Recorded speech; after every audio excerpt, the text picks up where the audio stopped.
प्रांत के मगध प्रमंडल में स्थित है एक साधारण सा कस्बा-नुमा शहर दाऊदनगर। क्षेत्रफल लगभग 13 वर्ग किलोमीटर।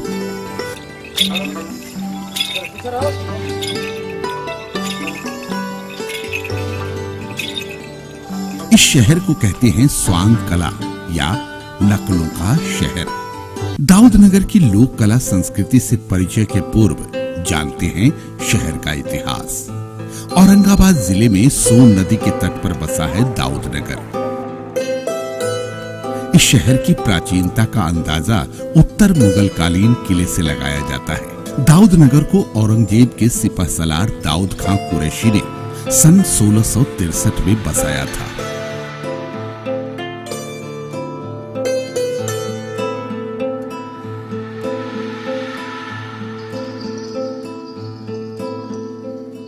जमीन से जुड़े दुर्लभ कागजातों के अनुसार दाऊदनगर का प्राचीन नाम सिलौता बखारी था। दाऊदनगर की प्राचीनता में एक और मान्यता महाभारत काल से जुड़ी है। भगवान श्री कृष्ण के बड़े भाई बलदाऊ मथुरा से राजगृह जा रहे थे। इस क्षेत्र में उन्होंने कुछ दिन विश्राम किया था। उसी समय से इस क्षेत्र का नामकरण दाऊ ग्राम किया गया था। बदलते समय के साथ दाऊ ग्राम का नाम दाऊदनगर हो गया। करीब 150 साल पहले दाऊदनगर में जिउतिया उत्सव की शुरुआत। जिउतिया को जीवित पुत्र का व्रत भी कहते हैं। मगध क्षेत्र में इस व्रत का विशेष महत्व है। पहली कथा में राजा जिमुतवाहन अपनी प्रजा के बालकों की रक्षा हेतु पक्षीराज गरुड़ के सामने स्वयं को भोजन के रूप में समर्पित करते हैं। राजा के त्याग और दया से प्रभावित भगवान गरुड़ आशीर्वाद देते हैं। उसके बाद राजा जिमुतवाहन प्रजापुत्र रक्षक भगवान जिमुतवाहन गोसाई हो गए। दाऊदनगर जिउतिया महोत्सव का खास आकर्षण है यहाँ की स्वांग कला। भारत में कई जगह खास चरित्रों पर स्वांग रचा जाता है, लेकिन दाऊदनगर की स्वांग कला में अनगिनत चरित्र है जो एक साथ और कहीं देखने को नहीं मिलते। स्वांग में किसी प्रसिद्ध रूप की नकल की जाती है, इसलिए यहाँ के स्थानीय लोग स्वांग रचने को नकल कहते हैं। स्वांग कला का भारत के समाज में महत्वपूर्ण स्थान है। दाऊदनगर की स्वांग कला को 2 भागों में व्यक्त किया जा सकता है, पारंपरिक स्वांग और आधुनिक स्वांग। डाकनी, ब्रह्म बाबा और मुड़ी कटवा स्वांग सर्वप्रथम इमली तल पटवा टोली में रचे गए थे। तीनों स्वांग दाऊदनगर के मूल स्वांग हैं, जिनकी प्रस्तुति निश्चित स्थान पर मात्र 3 से 5 मिनट के लिए होती है। डाकनी स्वांग छिन्नमस्तिका देवी का खून पीने वाली डाकनी से प्रेरित है। इसे शमशान की देवी भी कहा जाता है।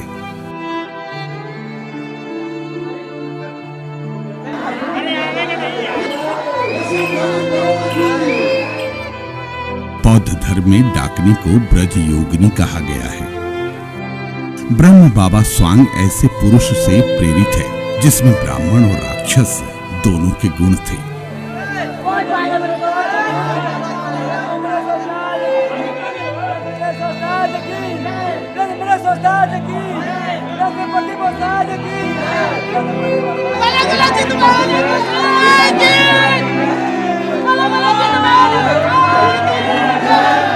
मुड़ी कटवा स्वांग आज भी पहले जैसा ही रोमांचित एवं दिल दहला देने वाला स्वांग है, जो बंगाल के जादू या तिरस्मी खेल से प्रेरित है।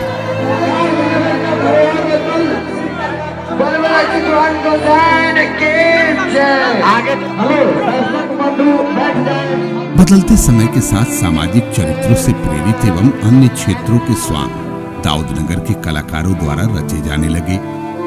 लाल देव काला देव स्वांग का मुख्य उद्देश्य है जिउतिया उत्सव में सुरक्षा व्यवस्था, भीड़ नियंत्रण एवं स्वांग रचे कलाकारों से भीड़ को अलग रखना।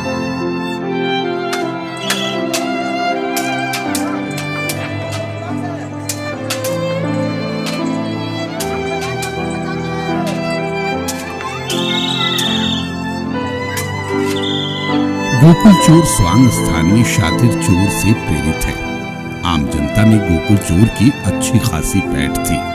गोकुल चोर एक दिन अंग्रेजी सिपाहियों द्वारा पकड़ा जाता है।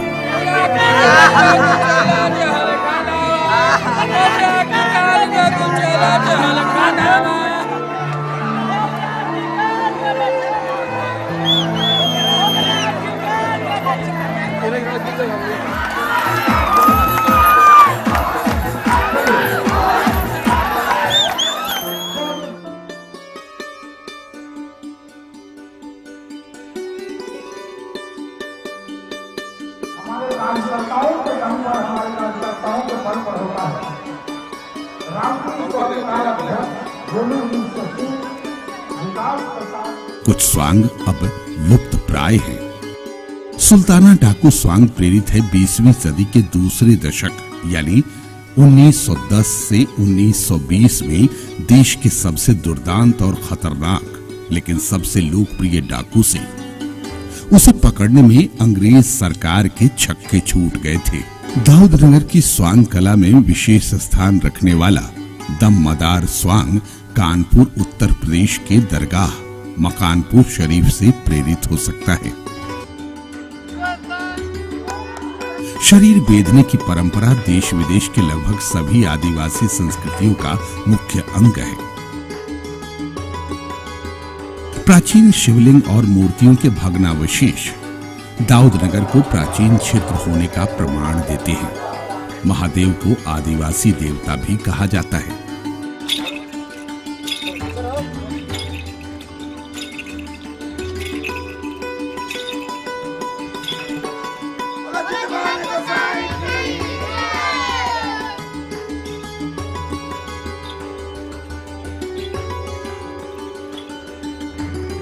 अनुमान लगाया जाता है कि दाऊदनगर में आदिवासी संस्कृति रही होगी।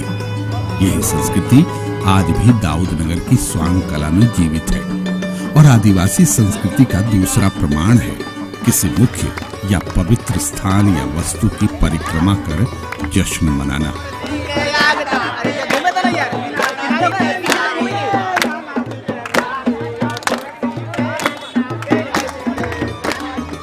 शरीर को बेधने के लिए अलग अलग आकार के औजार होते हैं।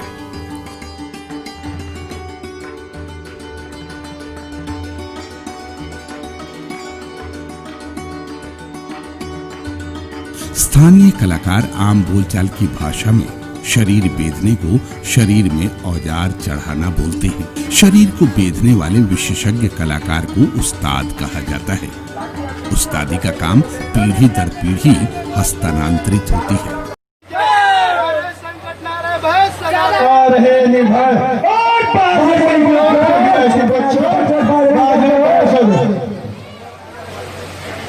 ये हमारे जितवाहन गोसाई की देन है कि ऐसी प्रस्तुति हमारे बीच किया जाता है। देखिए शंकर भैया जहां भी हो अपना परिस्थिति में जाए।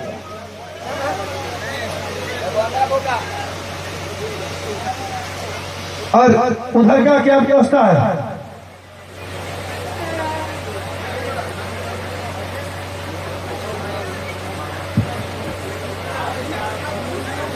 अगर बाहर से कोई चलिए